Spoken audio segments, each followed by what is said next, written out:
I would want to only make 3 points, Honorable Speaker.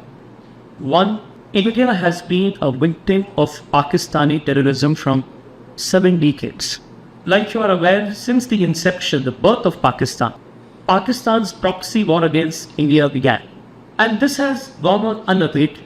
Without bearing the actual cost of a full-fledged war, Pakistan has tried to needle and bleed India with 1,000 cuts the last 7 decades. While we have focused our energies towards uplifting the millions of our people towards a better standard of living and contribute our best to the global welfare, Pakistan tries to claim itself to be a victim of terror.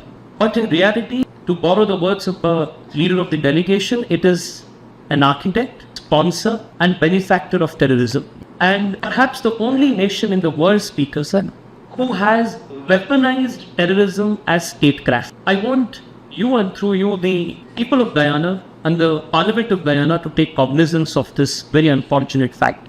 The second point, Speaker Sir, is with respect to how this terrorism that emanates from Pakistan is not just a concern for India or for the immediate geography that we comes around, but is also global. Most terrorist attacks in recent times, whether it was the London bombing, the Easter bombings in Sri Lanka, the Paris attacks, or the 9/11, all investigations have in some way or the other established a direct or an indirect link with Pakistan. More than 50,000 UN designated terrorist organizations and terrorists find safe harbor and safe haven at Pakistan. And Speaker Sir, needless to say, in this interconnected, globalized world, one nation's problem, especially in matters like terrorism, is a collective problem for all. When there was attack on 26/11 in Mumbai, from where our honorable colleague Milind Diora comes, there were many people across nationalities who were affected. There were Americans, there were people from Africa, there were people from so many other continents. In the same way, this time when India took action to eliminate the terrorist infrastructure